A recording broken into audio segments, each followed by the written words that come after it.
All right, guys. Well, here we are. I'm in LA now. Just got back from Santa Barbara. We're going to stay there an extra night, but, because I can't stay at my parents' house, that would have cost like another $150. Just decided to come back. But I'm running off like 2 hours of sleep. And the last like 72 hours have been straight up wild. Damn, homie. I'm talking about wild like a fucking hog, homeboy. Remember I used to talk like that? That was like some weird phase I went through for a while. Now I'm, yeah, dick stinks. I go through little cycles, and stuff. All right, anyway.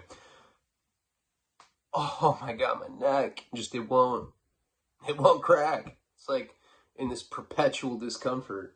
It's probably my karma. It's like, fuck you. You're not going to be comfortable. You're going to feel all the mistakes you made, bro. And that's where I'm at. But anyway, no monologue. I want to get right into the story. It's like midnight right now. I just got home. I'm like, all right, I got to conclude the Albuquerque or the New Mexico saga. The only reason I call it New Mexico is because I can't spell Albuquerque. It's a really hard word to spell. I'm always like, fuck, I have to Google it. I'm like, all right, and then I have to copy it. It's really annoying. So I just decided to call the series New Mexico.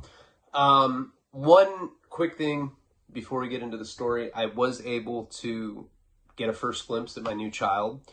Because of COVID, I'm not allowed to go into the doctor's office. I can't go into the doctor's office.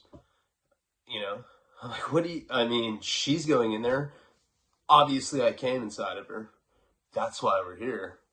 Your logic doesn't make sense, doc. And he's like, no, he's actually not like that at all. He's like, no, there's these new restrictions. So I had to wait in the car.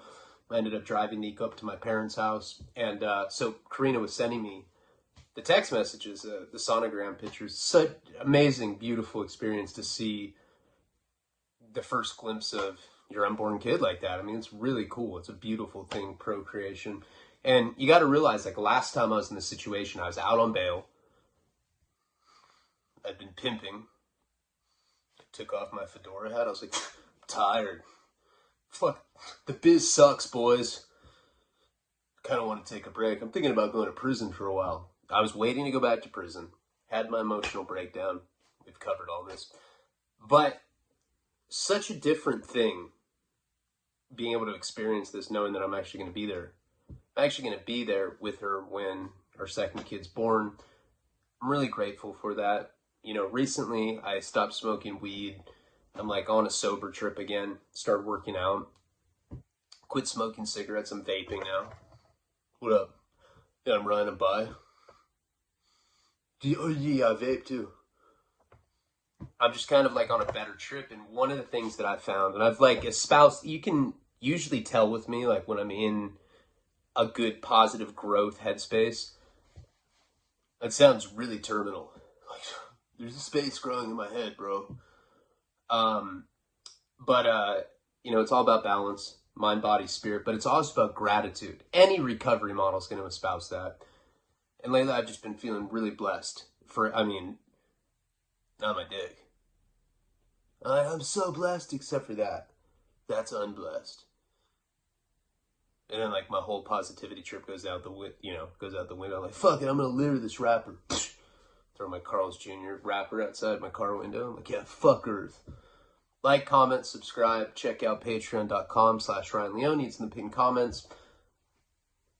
I wake up and I'm grateful for everything. I'm grateful for you guys. I'm grateful to be in the position that I'm in. Get to relive my train wreck of a life in front of a live audience. Run into people in public. They're like, aren't you the guy that sticks shampoo bottles up his ass when you're on uppers? I'm like, nope. I just look like him. Oh, that guy's weird. I'm like, yeah. I get it all the time. Nah. It's not me. I do other stuff for a living. Oh, what do you do? And then I'm like, I gotta go. And all right, anyway, let's get into the story. Oh, my neck will not, it's like, stuff. Let's get into the story. I don't know how long it's going to be. First video, I think, was like 30 minutes. Second was like 45. I'm not going to try to stretch this out to an hour. If it goes over an hour, I'm not going to like cut it. I'm just going to, this is it. The finale. So where we had left off last time, I'm not going to go into a recap right now. Where we left off last time, I was beat up, savagely beaten. I'm wearing an inside out Abercrombie and Fitch V-neck. There's like blood splatter all over me. I'm sick as a dog. Like, I've never sucked a dick for drugs, but I'm gonna be honest, in this particular moment, I was dick hunting. I was like, anyone in here, I'll suck all you fools off. Just trying to get loaded. I was just trying to get well. I called this girl that I've been talking to for, I don't know, a couple months probably at this point. Maybe not even that long. She thought I was a pro surfer. This girl was married to a black basketball player, is what she said. She said it like four. She's like, did I mention he was black? I was like, no. I mean, that doesn't make it worse, but the basketball bothers me. I'm going to be real with you right now. This girl, so I guess what happened, and this is just speculation. I don't know for a fact, but I'm thinking that she's married to some black guy who played basketball, and he was going to be out of town for a few weeks, and she's like, cool, I'm going to have my little fuck toy come. He's a pro surfer. He's in Connecticut right now signing brochures. He's famous. And then I was going to go out there and we were going to, do our thing, and then I was going to leave before her husband ever found out I was going to be in an affair. I've been in that situation before. Don't remember which storyline it was, but I ran into something similar once when I met this bartender in Denver in like the smoking lounge, which is the bar. Remember that? Her husband came home while I was, doing it. So it's kind of similar to that, but I never got in the situation where I actually had to go to her place. So I'm completely screwed. I mean, I talked to JP's girl. Apparently, he was going to get out. He had gone to California, and they were going to, I guess he was going to get bail or something. He was going to get out in a few days, is what she told me. I didn't have his coins. I had been savagely beaten by Bruno and Shelley. Now, Shelley, ironically enough, is actually somebody that I still know to this day. She comes back in a later storyline. Much, much later in my life. Like, after I'd gotten out of prison in 2013, but I did reconnect with her. That's a whole nother thing. I'll probably do, like, just an independent video on one of the upper tiers. She's called Shelley. I'll give you guys, like, a complete update of her. But I was at this airport in Santa Fe. I'd just flown in from Hartford. Completely despondent. I had no, like, literally I had no, I was like, I couldn't do anything. I could try to find Kate's dad's number, look it up, call him, be all sniffly and dope sick, be like, come on. I've never done anything like this, but I'll suck your dick, dude. I really need that 15K right now. In my mind, I was like, all right, maybe I can get a hold of him. My dad wasn't having it. And all of a sudden, the fact that I lost $4,500 worth of JP's money. Luke was in jail. The one saving grace about that is that he wasn't in jail, as far as I know, because of Bruno. It was a completely, that guy was always into shit, but he got busted for fraud. And this just idea comes to me. I'm like, all right. I got it. It's poetic justice.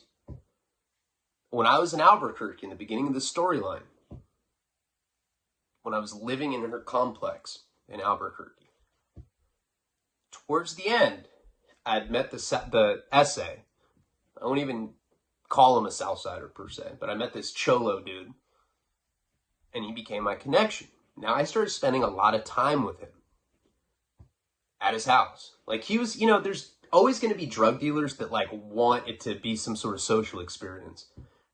The chick Diana that told on me for the Fed case, I used to spend Thanksgiving with her and shit. Remember, she had a tranny son that collected Disney socks? He's like, this is Goofy, and this is Goofy's friend, Tim. He's a sock. He only exists in the sock universe. I was like, hey, Diana, I think that your son might be satanic. I'm not sure. She's like, she's a he. I mean, he's a she, she's a eh. I'm like, oh, that's cool. Whatever, you're obese. 3 years from now, you're going to give me 5 years in federal prison, but I don't care. Thanksgiving's rad. This guy in Albuquerque was similar to that, right? Like, he was, okay, so there's this weird dynamic shift, right, with drug dealers. I used to be a drug dealer. Before I was a drug dealer, I was just this little buck-toothed, little rat-looking junkie kid. I looked like a cartoon character. And you know where I can get some rocks? Like, nobody, liked me. I had no friends. Like, once in a while, I'd befriend, a middle-aged guy in, a sober living. He'd be like, do you mind if I watch you undress? It just makes me feel like I'm not alone. I'm like, yeah, I don't care. Do you think my teeth are radish? No, man. I think you're handsome. You know, friends like that.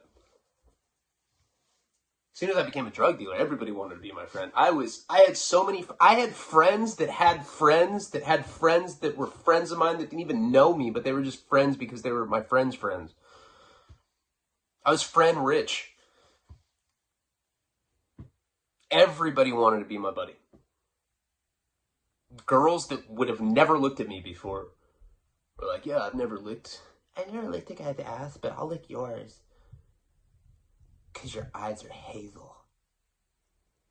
None of that shit happened before I was selling drugs. So, when I'd be in prison and I'd be around dirtbags, these guys that were 117 pounds, tattoos of daggers and spider webs on their fucking elbows, like, yeah, I got bitches out there, bro.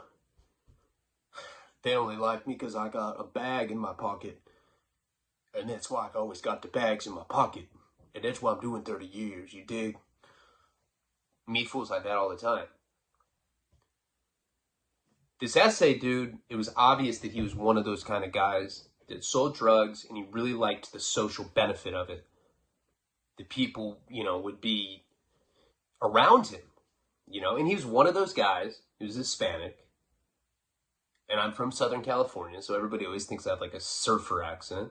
He'd be like, yeah, tubular, bro. He'd say stuff like that to me. Try to act. He'd make fun of me because I was white. And I would be like, oh, this is so funny. Can I have another stack? I don't even care. So when I used to hang out with this guy, he lived with his mom. He had little brothers and shit. I'd go into his room.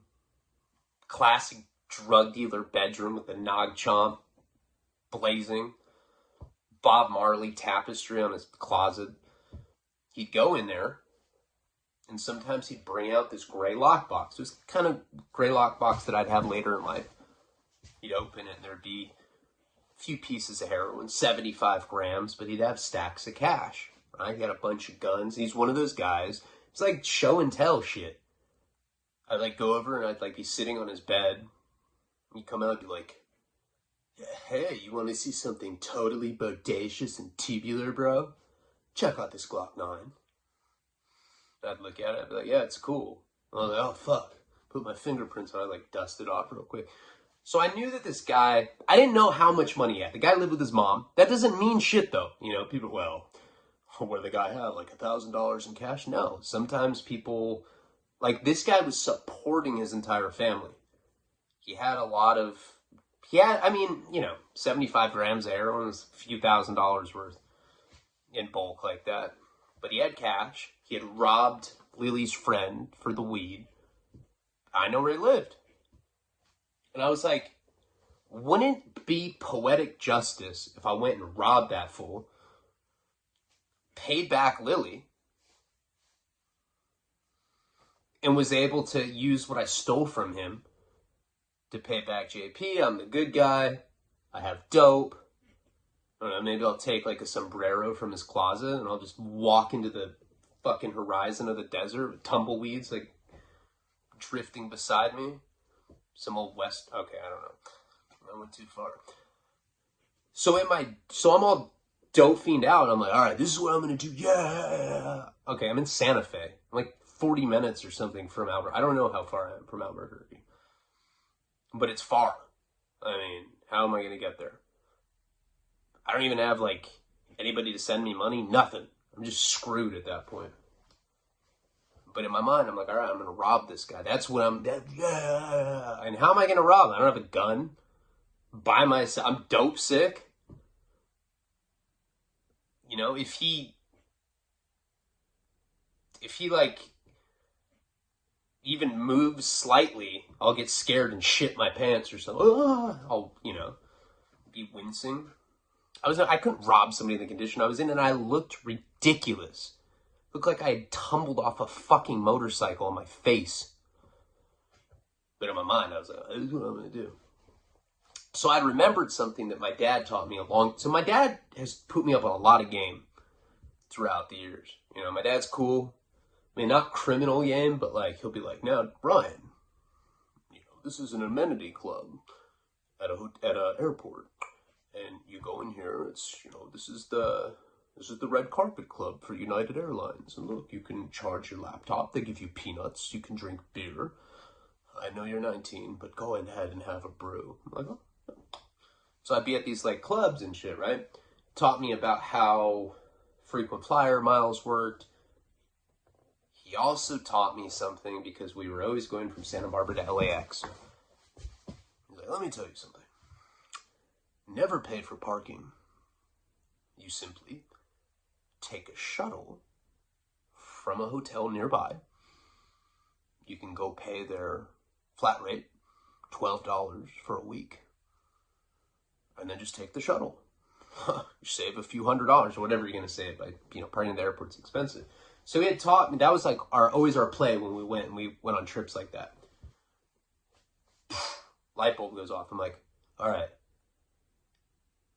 I'm going to take a shuttle to a hotel in Albuquerque. They've got to have those if it's like a high-end place. Now, my dad always stayed at Marriott's. He had Marriott points. So I went outside.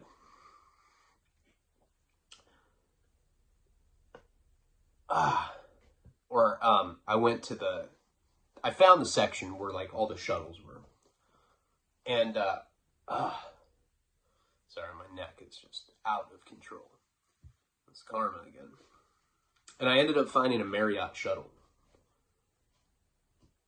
Now, I looked deranged. Now, the irony is, at least back then, I haven't done this for a long time, but they don't like verify that you're staying at the hotel. They just like take your word for it. Sir, do you have any luggage? You're like, hold on. It's my piece of paper with phone numbers written on it. Go ahead and put that in the overhead compartment for me. Thanks, bro. They don't check. So I end up getting on the shuttle. Right? They leave like every like 20 minutes or something. Get on the shuttle and there's actually like nobody else. It's like me and there's like some other family, like some husband and wife, and they have like a I don't know, like 11-year-old kid. They're like on, I'm like in the very back row. Go in there. They don't ask me shit. And I just go lay in there. Put my head against the window. I'm like, all right. They're probably going to come on here and they're going to do some sort of census count. I'm going to be screwed. I remember the family kind of like took a look at me and like looked away suddenly. I'm like all deformed. I'm like, I just had my head against the window.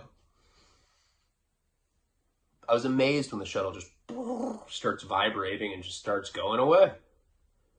I was like, I'm a genius. I am pretty resourceful. I mean, you have to be that way when you're a junkie, like on my level, because you're always like homeless and you have no friends and you're always in weird situations like this. So I end up taking the shuttle from Santa Fe to this nice ass Courtyard Marriott or some shit. I forget, like some sort of Marriott resort that's in Albuquerque. I think it was called a Courtyard Marriott. That's what it was called. if I remember correctly. And I remember waking up, you know. Of course, I'm dope sick at this point. So you get in that weird, like, half awake, half sleep thing. You know how sometimes that happens, like, when you're in a car and you, like, pass out, but it's so uncomfortable. You just kind of, like, sag your head and you kind of drift off into this weird sleep. It's almost like being in a ketamine K-hole. You can, like, hear things. Like, you can hear people talking around you, but your body's asleep. You know what I'm talking about? That's what happens when you're kicking. You know? Like, that's about the comfort that you can force yourself into. So I'm like... And the guy that was driving is like, hey, man, come on. We're here. He's like, oh, my God. I was like, oh...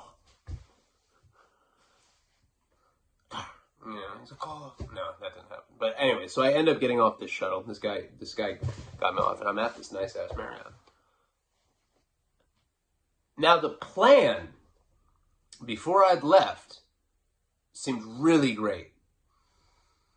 You know, I was like, when this is over, I'm going to go get a sundae from Baskin Robbins just to celebrate it. Stupid bitch won't even see it coming. I'm just going to go rob him, then I'll eat ice cream. When I actually got to Albuquerque, I was so dope sick at this point. It was weird. I was like I got off the shuttle and I just kind of like, there was like this patch of lawn. Like, remember there's like a fountain or something right before where the valet is. And I just like passed out on the lawn. I like collapsed, like surrendered. I was like, I can't do it anymore. And I just like fell. No idea how much time went by. I didn't fall asleep or anything. I was just like laying there. Birds shitting on my head. I don't know why, but like this like gust of motivation like kind of swept through me. I was like, oh, I've got it. My dad said he wouldn't pay for any hotels. He said he won't give me any more money. He didn't say anything about Marriott points. I'm gonna ask him. And I had considered for a while that maybe I could just go up to the front desk and be like, "Hi, I'm Frank Leone." But I looked terrifying. I looked like a freak show person. So I ended up, back in those days, they were ubiquitous. They were everywhere. They were at hotel lobbies everywhere. They were payphones. Now if you see one at a lobby in a fucking motel, you know you're at like some crack spot, you know? Back then, at the fanciest resorts, they had payphone booths. I ended up calling my dad collect. He's like, yes, son? I was like, look, Dad. Now, just hear me out, please. Dad, I don't feel good. He's like, what's wrong now? Are people trying to kill you? I was like, no. The fuck? That's your first guess? He's like, are you coming off drugs? I was like, you already know that I am, Dad. I'm sick of being like this. Look, I'm ready to turn my life around. I'm at the Marriott at Albuquerque. I need you to use some of your points, please, Dad. You could, like, hear him sigh, like,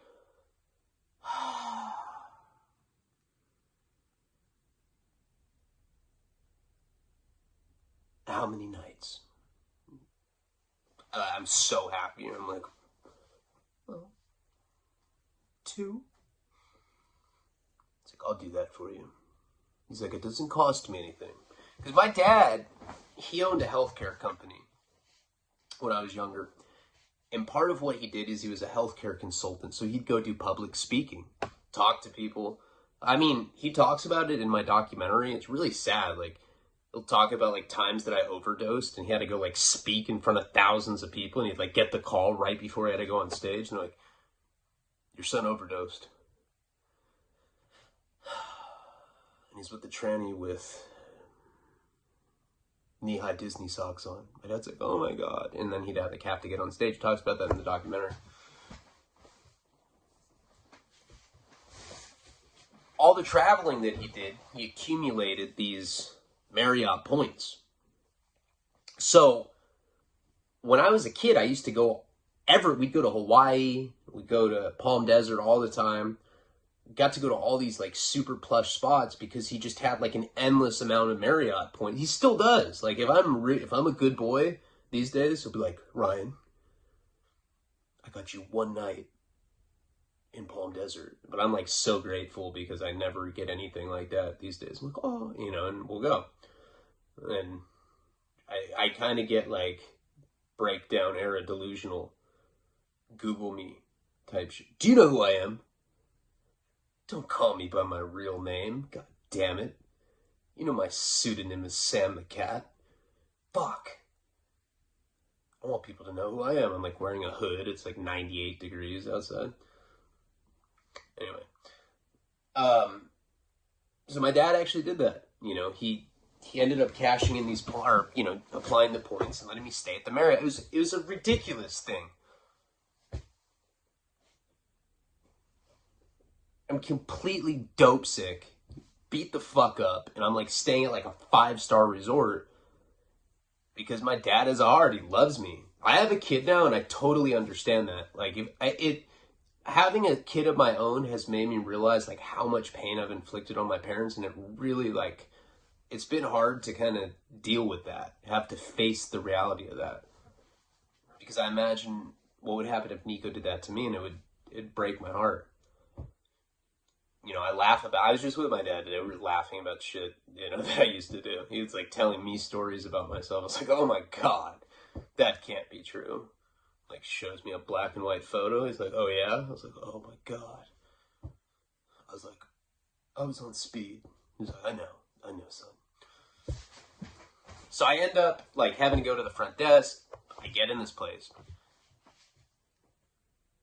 I have no fucking plan. I think I told my dad that I just needed a couple days and I was going to go to treatment. I don't even remember exactly like how I pitched it to him, but there's always some like stipulation.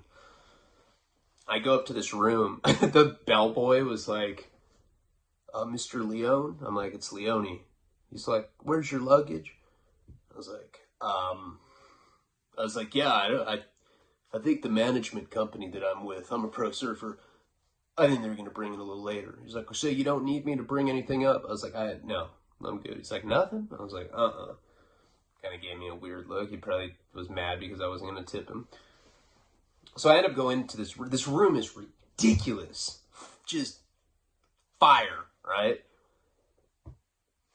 Badass view of the pool. This is a resort. And they had one of those little mini bar things with the key.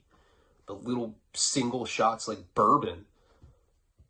And I look at it, and my dad like told me, no porn, no alcohol.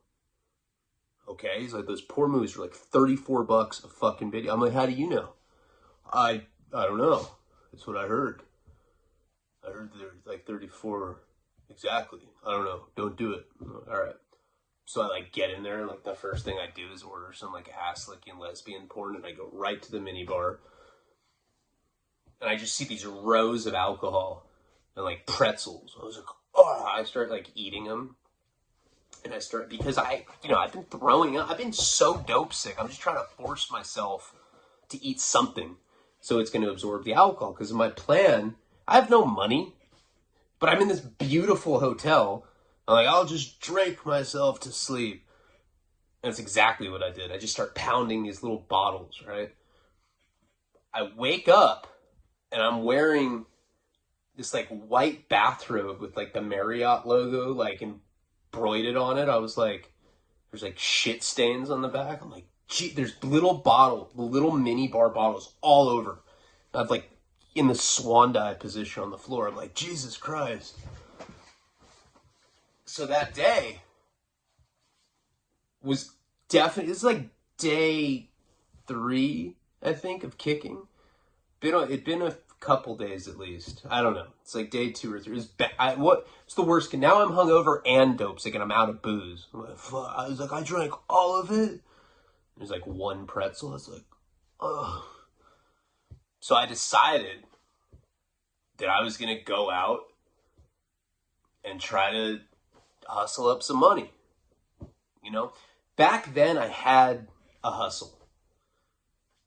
It doesn't work anymore, but you old school junkies and crackheads, I'm sure you remember this. Back in the day, I didn't do this that often. I should have, because it was a badass hustle. I washed my clothes like in the sink. It's so hot in Albuquerque that like you could like go outside with like wet clothes on, it dries within like 7 minutes. I washed as best as I could, so now it didn't really look like bloodstains, but I'm still beat up. Like my face is like all purple. It looks like spoiled fruit. But at least I'd washed my clothes, so it didn't look, it kind of looked like I just looked dirty. Back then I like didn't really get a beard. It just came in like sporadic patches. So I don't know what the fuck I look like, but I definitely looked weird. And so this hustle that I used to do, that I'm sure you guys will remember, and this is what I'd plan on doing. You used to be able to go to the mall, or you could go to, this worked at Circuit City, this worked at Macy's, worked at Nordstrom's, worked at Radio Shack, worked at a lot of places. And what you would do is you go to the trash can outside of a store, and you'd find receipts for expensive items. So like, I used to hit Macy's a lot. That was like one of the bigger ones that I would do. And I'd like find a receipt that's, because people throw away Macy's bags, have the receipt in them. I'd be like, all these items, like Tommy Hilfiger jacket, $68. It says all the items the person bought. You could take the receipt and you could go back to the store and go look for the items that were listed on the receipt. And then you could return those items and you could get a refund. Now, a lot of times they would just give you store credit, but that was just as good for a junkie, because you could actually, I would do the thing where I like go up to people, I'm like, hey, excuse me, are you about to pay $68 for a Tommy Hilfiger jacket? I got store credit. If you give me 30 cash right now, I'll buy you the jacket, And this is after I return the items and get the store credit. At Nordstrom's, they'd actually give you cash. At Home Depot, they'd give you cash. So there was like a couple places where it was like just a sick-ass hustle. I ended up going to an electronics store. I don't remember the name of it. Wasn't that far from that hotel. If anybody's from Albuquerque, I was at a Marriott, probably maybe like 2-3 blocks from there. Scorching hot. Dope sick, hungover, throwing up. And everybody knows, if you've been dope sick and you're hungover at the same time and you start throwing up alcohol, it's acidic as fuck. It feels like you're throwing up lemon juice or something. And it like burns your lips. Sucks. And I puked a few times on the way there. So anyway, so I get, and I look ridiculous. I'm horribly beaten. I ended up getting to this electronics store. I don't know, something like Circuit City, maybe it even was. This was like 2005, and this was before it had gone out of business. Anyway, I get to this store, and I start digging in the trash can. People are looking at me like, ew. That guy's digging through trash. Let's judge him. Come here. Judge this guy with me really quick. They just like stare at me. But I ended up finding this receipt, and it was for like $106 or some crazy like random number like that. But it was a lot of money. So I went in there, and I ended up returning the stuff. It was, I don't even remember what it was. I think it was like PlayStation controller. I don't remember what it was. Just random electronic stuff. And I was able to find it. They gave me store credit. And I remember like, I was like, hey, I don't want this stuff anymore. Can I get cash? They're like, we're definitely not giving you cash. I don't know what you've been eating, but we're not feeding you anything more. You are a beast. I'm like, oh. So they gave me store credit. I ended up finding this other guy in the parking lot. And I gave him some sob story about how like I got beat up and got my wallet taken from me. But I have store credit if you can give me cash. So this guy ends up giving me cash. And I had like, I think $70. Something like that. It was like a little more than half of whatever I had. Of whatever the credit was for. I always get stuck on these details. It doesn't really matter. I think it was 70. I don't remember. But he gives me the cash. So now I have money. I like snatched it out of his hands. I was like, yeah. Then I end up wandering. I'm in a pretty nice part of Albuquerque. Again, I'm in this fucking... I cannot believe I'm back in Albuquerque, of all places. Because this girl from Santa Fe lied to me. That girl wasn't even originally from Santa Fe. It's just a random string of coincidences that she happened to fly me to Santa Fe. So I'm back. There's this African-American fella on a bike. I flag him down like a cab. I'm like, yo, Chiva. He sees me. He's like, yo. And he like spins around. He's like, what up? I was like, hey, man. And he had a fanny pack. He had a fucking fanny pack on. He's like, hey, man. Oh. He's total crackhead. I was like, hey, dude. You know I can get some heroin? He's like, yeah, bro. He's like, looks around. They always get me like this. When they look around, you think they really have something. And you're like, I got some heroin. Go on. How much you want? I think I had $70. I was like, what do you do for 70? Give me a little more than a gram. He's like, dude, I only got dimes. I was like, all right, I don't know. 8 dimes, 9 dimes. He literally like turned, counting. All right, give me the money. I give him the money, and he fucking beelines on his bike. I got burned. I was like, I like did the Shawshank Redemption. I was like, ah! I like felt lightning coming down. It was horrible.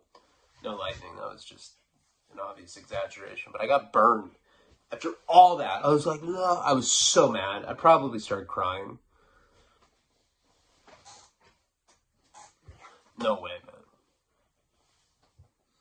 I didn't even have the energy to do the whole dig through the trash thing again. That took like, I made it sound like it was easy. It took like hours to make that all happen. Like actually find a receipt like that. Like most of the receipts I found were for like $8 for like a charger or something. A fucking phone charger for $8, you know, stuff like that. It was the only expensive one I found. I was like, fuck. I was just so upset. I was like, oh, I'm going back to the hotel. You know, in my mind, I'm like, all right.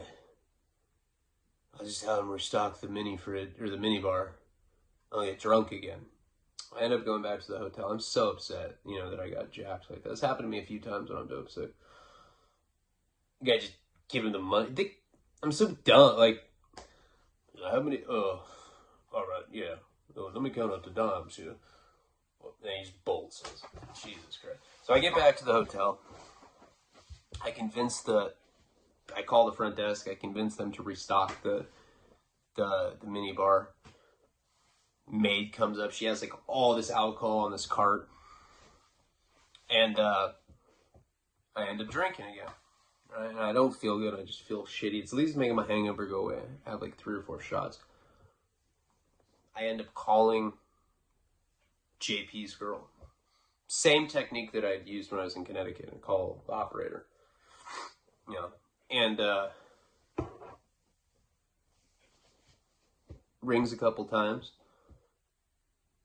And he's like, hello? It was JP. I was like, yo, JP. He's like, Ryan? He's like, dude, where the fuck are you? I was like, Albuquerque. He's like, do you have the money? He's like, tell me you have the money, bro. He's like almost in tears. I've never heard him like that. He's like a totally like, this is like the second time, right? Actually. First time was when we were in Vegas and he was panicking because these guys showed up at Ashley's house. He's like, tell me you have the money. I was like, dude, I don't have the money, bro. I got beat up. I got mugged. He's like, I hear him put the phone down and I hear a muffled, ah! He's like so frustrated. I'm like, oh, I just like slapped myself real quick just so I could like, I was like just fantasizing about him beating me up, just like getting it out of the way. Like, don't hit me again. He's like, huh? He's like, do you know how fucked I am. Do you know how fucked I am, dude? Luke's in jail. You know how much fucking money? He's like, that was a front on a front on a front. I'm fucked. I was like, dude, I have a way to make us money. How? I'm like, I got a lick out here, bro. He gotten out of jail, right? And he's like listening to me. He's desperate. He's like, where are you exactly? I'm like, I'm at the Marriott in Albuquerque. He's like, dude, what room are you in? And I like give him all the. He's like, I'm gonna be there. I'm gonna get a rental. I'm gonna be there. I'm like, are you all right, dude? He's like, just don't leave. How long do you have the room? And I like explained to him what was up. I was like, my dad got me the room. Like, I'm gonna have to leave tomorrow, man. You gotta get here.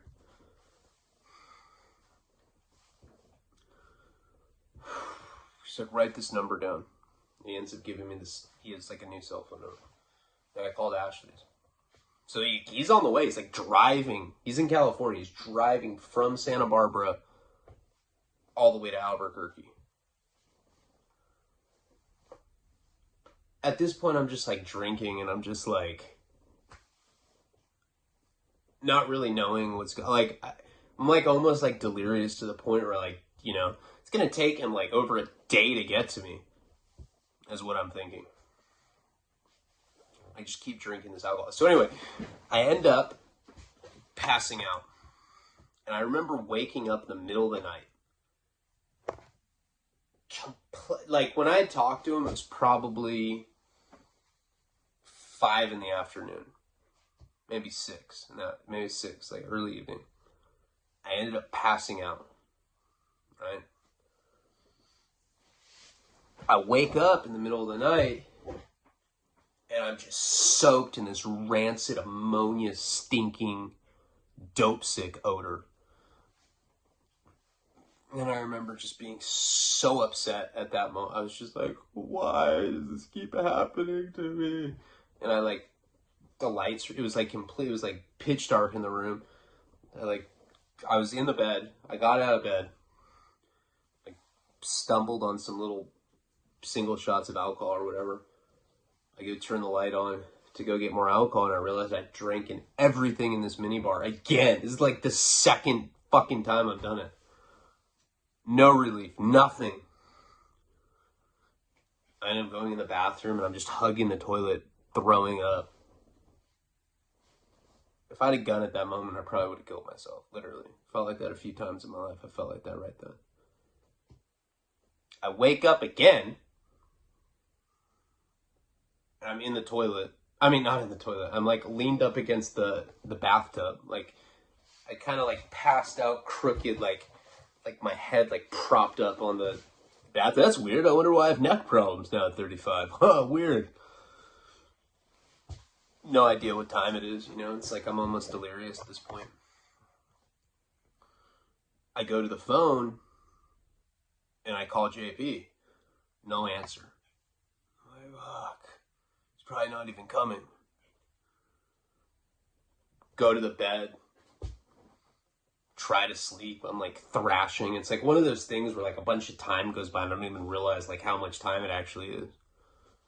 I get some sort of cat nap sleep. I mean, it's impossible to sleep when you're just kicking heroin by itself, but when you add alcohol like that, like you can get these little like weird cat naps. And I wake up to pa pa pa pa pa pounding on the door. My head, it's like in synchronicity with my head. It's just pulsating. I'm like, oh.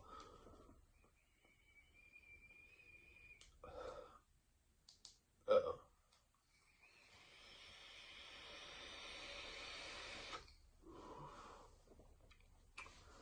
Hey, at least I quit smoking cigarettes. So anyway, go and I open the door, and there's JP. I'm like actually so fucking happy to see him. Like just to see a familiar face.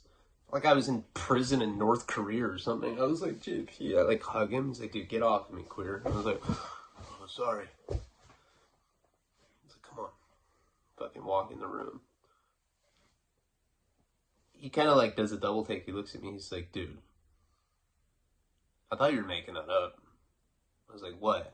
He's like, that you got mugged. He's like, dude. I was like, what? Is it that bad? He's like, worse. You look like you fell off of a motorcycle. You look like you tumbled off of a motorcycle. I was like, that's what I said. I know. Jesus. He's like, here, man. Pulls out 3 grams of black tar heroin. Throws it on the floor. He's like, crawl to your shit. Get on your knees, crawl to your shit. I was like, I'm not going to do that. I instantly just drop to my knees and like crawl like a fucking rabid dog and like snatch it up. I was like, do you have a rig? It's like, no. I was like, oh, dude, okay. Thank you so fucking much. I go into the bathroom and I just like rip the bag open, run some hot water, put some hot water on my finger, start like rubbing on it. I'm just like sticking it up my nose. It's doing nothing. I'm like eating it and shit. So I take this fat glob of it, fat ass, like a 0.2, just ram it in my asshole. I'm like, yeah! All of a sudden, like all these cold chills that are like surging through my body, this like coursing, ice cold, rusty nails that feel like they're in my veins, just dissipates. Warmth washes over me. I'm well. I'm like, ah. My finger stinks. I don't even care. I'm just like licking it. Ah. Could not believe you brought me dope. I'm well now. I'm like a new person. I'm like, thank you, JP. It's like, I did that because I knew you wouldn't be able to function. He's like, that's pathetic. Let something that big dictate you. You're weak. I'm like, dude, you let Texas Hold'em dictate you, motherfucker. He's like, that's a skill. What you do is a handicap. I'm like, that's what all gamblers say, dude. Go to Gamblers Anonymous, JP. No, I don't know. Made up conversation. He's like, you're the last hope I have, man. He's like, you better have something solid for me. I was like, how did you get here? He's like, I flew. I was like, you have a car? He's like, of course. I rented a car.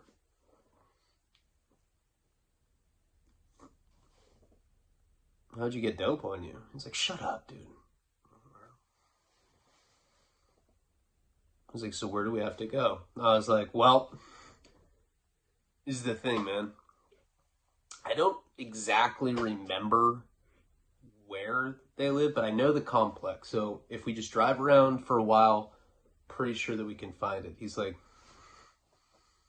dude, I swear to God, if I just came all the way out here and you don't have anything for me, I'm going to fuck you up.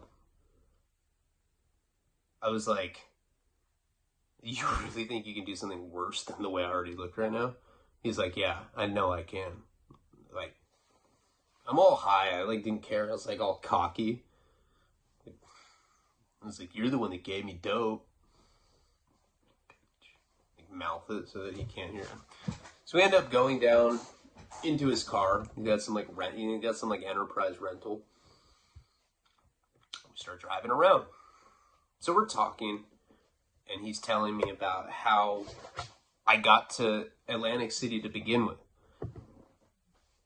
He's like, do you know what happened that night? And I was like, no.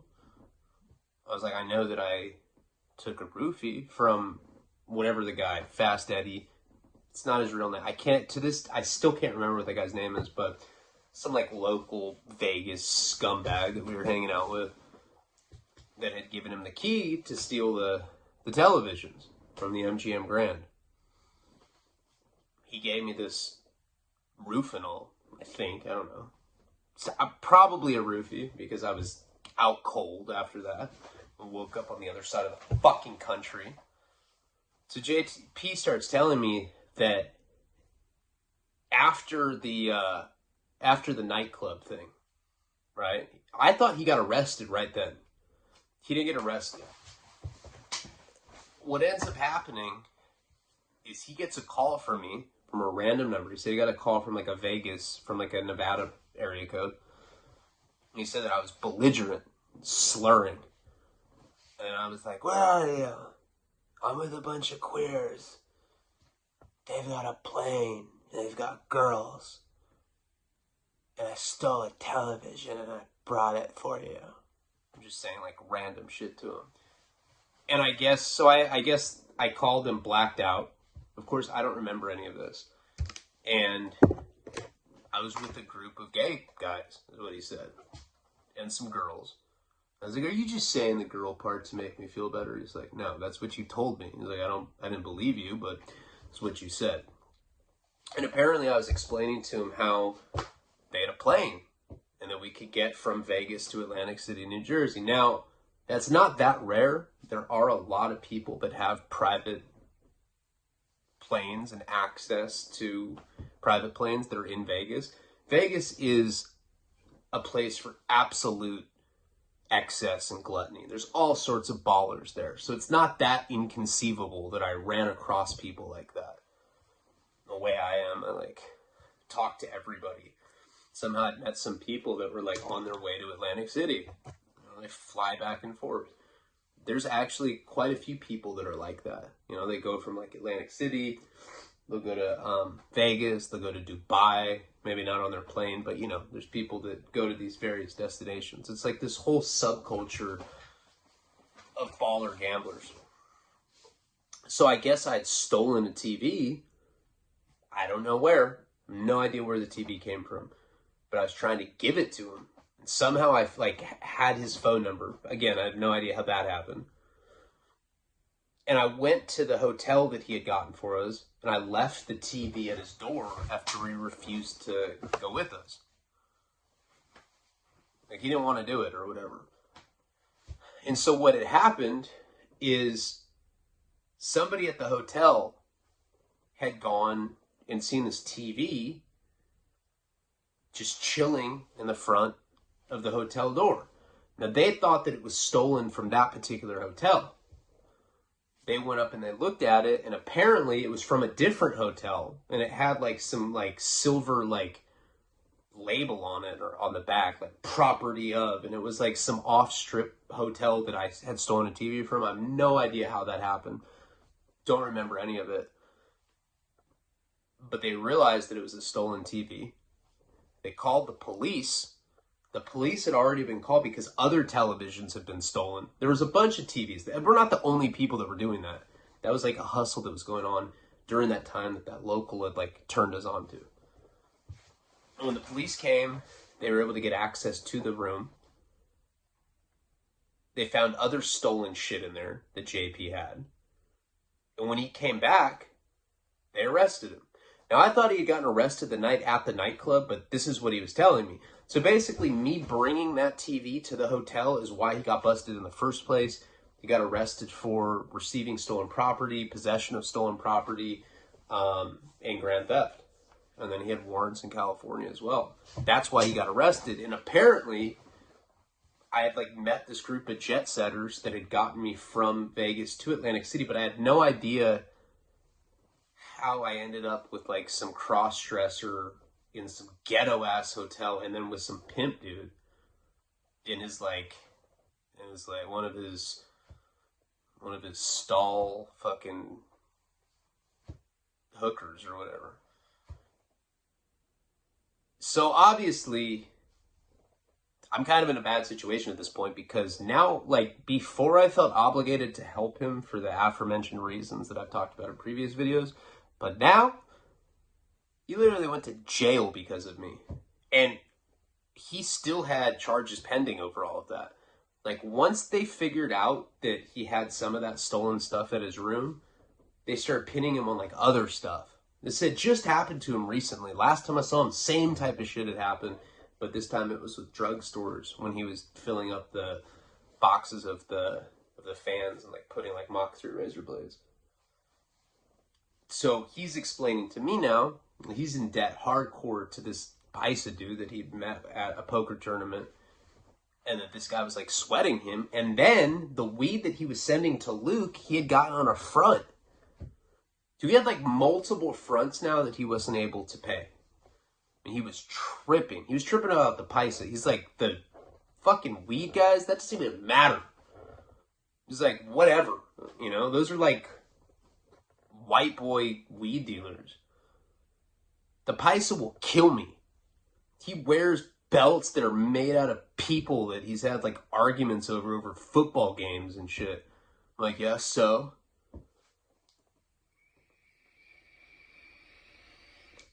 But honestly, it was like probably this situation, both when we were in Vegas the first time and this time that he had picked me up in Albuquerque with this rental car, was like the only times that I'd ever seen him like really scared. Like I said, he was like a functioning sociopath. All he cared about was, this is in order what this fool cared about.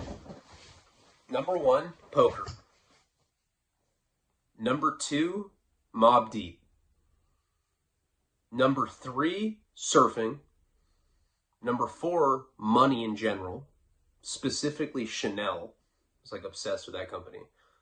And number 5, drugs at the end. Women, like he was so sociopathic that he like didn't even care about women. He's like, yeah, he's like, sometimes I get my dick sucked when I play online poker with my laptop, if that counts. He had a girlfriend, and that was like, I guess like gay people call their girlfriend their beard when they're trying to like conceal the fact that they like getting butt fucked. Well, I enjoy a good butt fucking here and there. You're my beard now, slut. Ashley was like his sociopathic beard. Like, he wasn't gay. He just didn't have like enough human feeling to even like be able to have sex. He like jizzed battery acid. He was like a cyborg. Okay, I don't know. I'm going too far again. So we're driving, and he's pretty much telling me that like we're at like this is it. Like he's like talking to me. He's like, oh, here I go. I fucking trust, Ryan, who only brings dope fiend horrible problems to my life. My last hope is on this guy. This guy who probably has acne on his ball sack. I mean, he's going to get me out of this trouble. I don't know how much money he owed, but like now with the weed and everything, I mean, we're talking pretty significant. And he was getting juiced. Except for every day that he didn't have the money, he's getting another 10% added onto the paisa. He's freaking out. You know?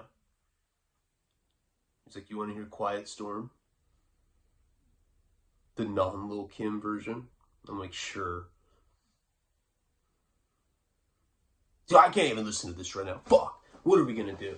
And so we start trying to talk about this plan. Now, I explained to him what's up with this dude at this complex. And I don't even know where this complex is, by the way. No idea how to get there. Freaking out. I explained to him the whole situation. I'm like, yeah, I used to go over there. He's got this fucking walk-in closet thing with like a Bob Marley tapestry on it. And he's got guns. He's got money. He's got bitches. He's got PS2 games. He's got it going on. That's what's going to get us out of some dude that lives with his mom in an apartment complex.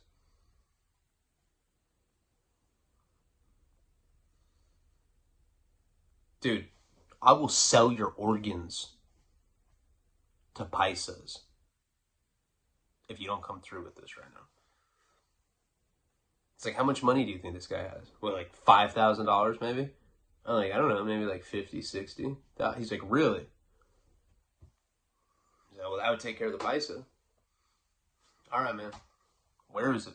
Drive around for a while. Right now, I have like 3 grams of dope that this dude brought for me, all the way to Albuquerque. Smuggle it on a fucking airplane for me. I don't have a rig though.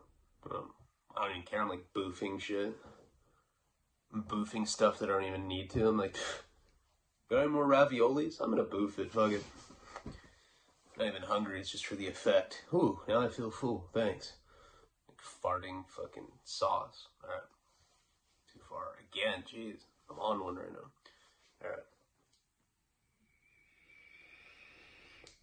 So we end up driving around. We get kind of close to where Lily's complex was. Now, one of the landmarks that I knew was she told me that Mike Judge, the guy that created Beavis and Butthead and King of the Hill, had gone to high school at her high school, which was like 10 blocks from her complex. She'd taken me there. She's like, this is the high school that Beavis and Butthead was based on. I think it was called like Highland High School or something. I don't remember. But that's what we started asking people at like gas stations. Like, hey, do you know where the Beavis and Butthead High School is? Finally, we find it. So I at least have like a point of reference. Drive around. We're probably driving around for like 2 hours. He's getting increasingly more panicky, more pissed off. We can't find the place. He's like, you don't... He's like, you have me come all the way out here and you don't even know where this place is. Jesus Christ, Ryan. Jesus Christ. And then I think of it. I'm like, wait. Let me call my dad. End up calling my dad. Now, my dad had sent her checks. My dad is meticulous as fuck. He keeps addresses on record.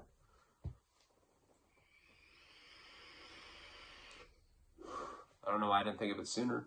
But I call him. And I'm like, Dad. I'm all like spruced up by the heroin. I'm like, hey, Dad. Nothing. No, we're just at a music store. I'm thinking about purchasing, I don't know, some sort of saxophone or some shit. I don't know. Feeling creative. Oh, yeah, you know. Oh, how you doing? Oh, you play golf today? Great. What'd you shoot?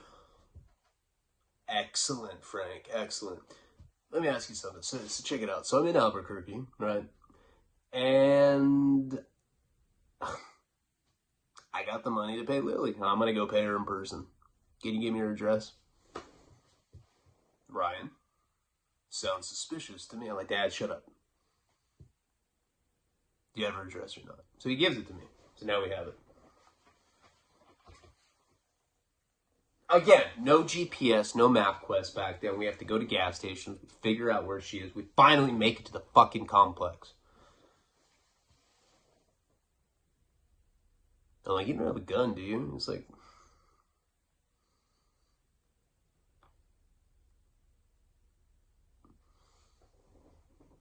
Remember, this particular complex is where the black dude that's wearing sunglasses, where I met him at like 5 in the morning, asked him where the methadone clinic was. He ended up getting me something.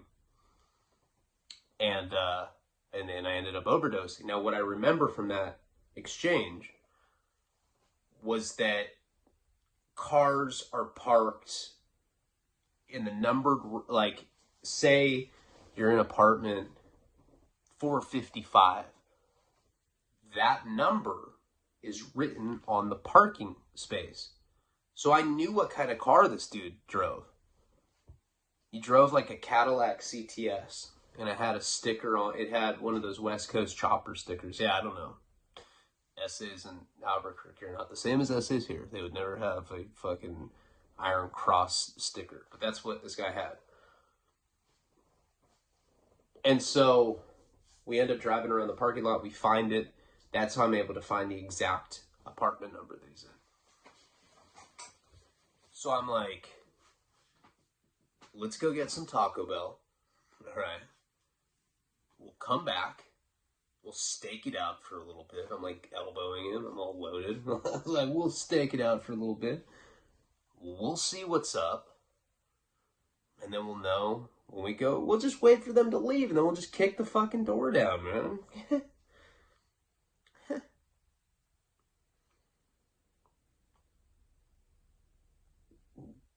He's like, you know what, man? I'm so desperate. I don't even care. He's like, you're kicking the door down. All right. So we end up leaving. We get Taco Bell. We come back. We pull up, like, in this handicap, like, it's one of those, like, rows with, like, the diagonal lines on it. You can only park there if you're handicapped. It's like some reserved space. From that place, though, we can see his place perfectly. sitting there, there's nothing. We're just looking at a fucking door. I'm like, this double decker's fucking fumier. He's like, please, man, no talking. We're just looking at this apartment. Finally, we see a little kid run out, maybe like 10-year-old. He's like, is that him? I'm like, yeah, JP. The guy we're jacking's 10. He's like, I don't know, man. Your dope fiend ass ideas. It would not surprise me if you wanted to fucking just steal from an innocent family. I'm like, I would never do that. I have morals. Come on. And this kid just like leaves. So I'm like, okay, well, if the kid's there, then the guy's got to be there. The mom's got to be there. Whatever. Keep watching for a little bit. We're probably there for like 3 hours.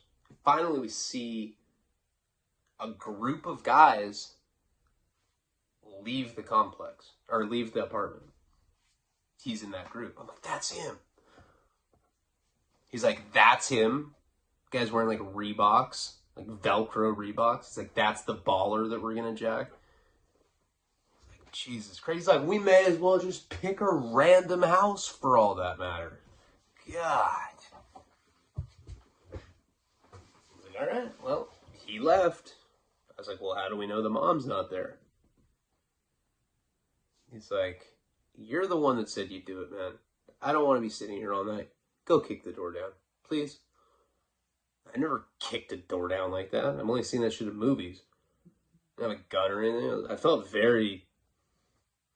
this was very unsafe. So I get out of the car. And I'm walking towards the apartment. Now, we're probably 75 feet away from it. There's the apartment, and it's kind of like a townhouse style, if you know what I mean. Like, that's not what this place looked like, per se. It was actually like a very, like, high-stacked complex with, multiple floors.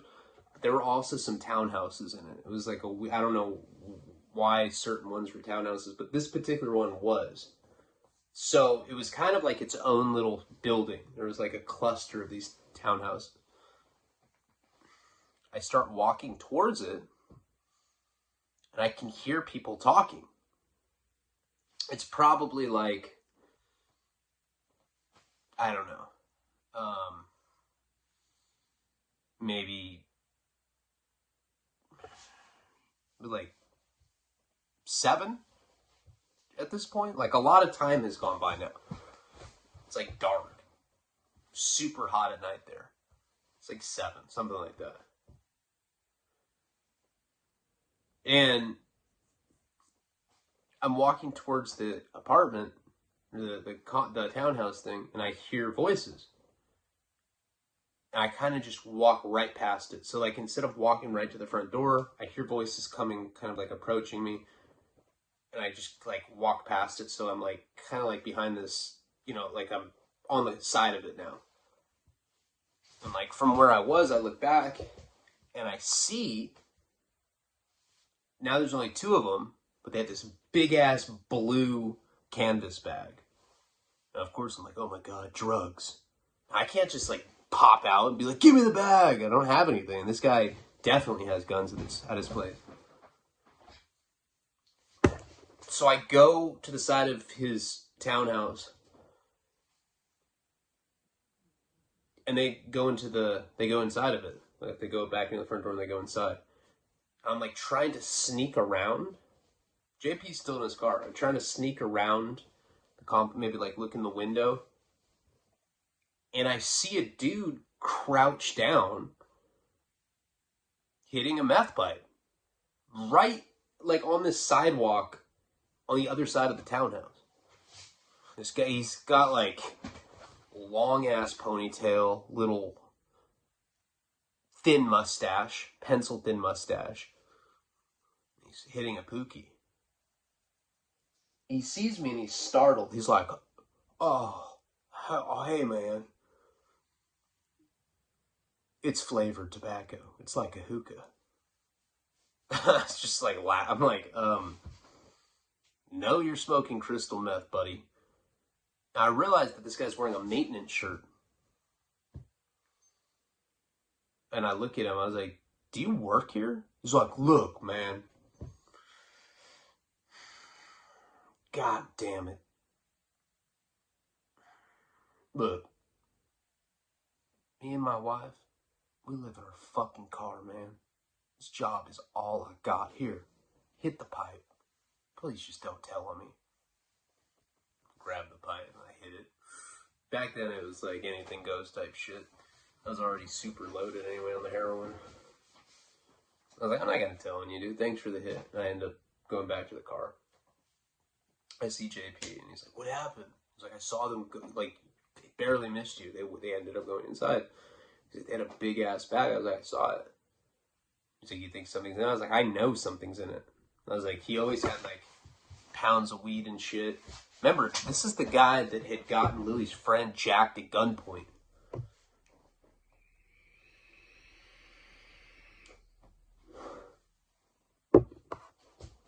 He's like, so what are we gonna do? We can't just sit here all night.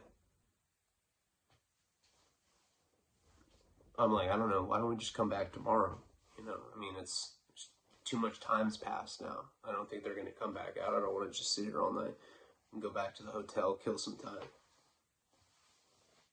He's like, God, I knew that this wasn't gonna go down. I just, you know, had a bad feeling about it. He's like, I'm over it, dude. I'm gonna sell your organs on the black market. He was just joking, but he was pissed off, like in an angry, joking way. We're just about to leave, and again, I was like, dude, I just met a maintenance guy. He's like, so? I was like, a maintenance guy that smokes meth. He's like, so? I'm like, so? Let's have him jack them. He can get inside of their place. He's a fucking maintenance guy. He's like, why would a maintenance dude do that for you? I was like, because he smokes meth. Lives in his car with his chick. Tell him we'll give him like $100 or something. He just kind of like rolls his eyes. I get out of the car and I like run back to the other side. Dude is still crouched there. He's like, oh, hey man, it's flavored hookah tobacco. I'm like, bro, I just talked to you. You don't remember? I just talked to you like 3 minutes ago, dude. You live in the fucking car with your... He's like, oh, shit, yeah. I'm Carl. All right, so I ended up meeting this guy named Carl. I was like, hey, man, do you want to make $100? He's like, do I? It's pretty much nothing I wouldn't do for money. If you know what I mean. I was like, nah, man. Do you think I meant something sexual? He's like, yeah. It's like, nah, come on. He said, all right. You're not a cop, are you? I was like, no. So we end up taking him to JP's car. JP looks at this guy and he just looks at me and he just starts laughing at the guy in front of him. He's like, yeah, good idea with this fucking guy. So I'm like explaining to him what the situation is. I'm like, look, dude, do you see that place right there? That guy stole money from my friend. We're trying to get it back. Can you get inside of his house? He's like, I can get inside of anybody's. I was like, you have the keys? He's like, I can get them. I'm like, dude, we'll pay you right now. JP, give him $100 right now. I'll give you another 300 after you get this blue bag inside of there. JP looks at me, like, doesn't want to give this guy the money. He ends up giving him $100. I'm like, you got a cell phone? So I end up getting this guy's cell phone. The whole plan is that we're going to meet him the next day. He's about to get out of the car, and I was like, hey, man, where's your girl at? He's like, in the car, like I said. She doesn't like it when I smoke in the car. She's pregnant. I was like, fuck. I was like, damn, dude, your chick's pregnant? You guys are living in a car? He's like, yeah, bro, we're poor as fuck. I was like, look, I got a room at the Marriott right now. Go get her. You guys can sleep in a nice bed tonight. JP looks at me, he's like, where am I going to sleep? I'm like, dude, you can get your own place. You have money. So we end up bringing this couple to the Marriott, right? His girl, by the way, and like Karina always says that I'm like prejudiced against overweight people. I'm not. I've been really overweight myself. This girl's like 350 pounds, and her boyfriend was like rail thin, like Kid Rock looking dude. She looked like the mom in What's Eating Gilbert Grape. And like, honestly, I just got into it with somebody on like, I know this sounds ridiculous, but I was on a Facebook,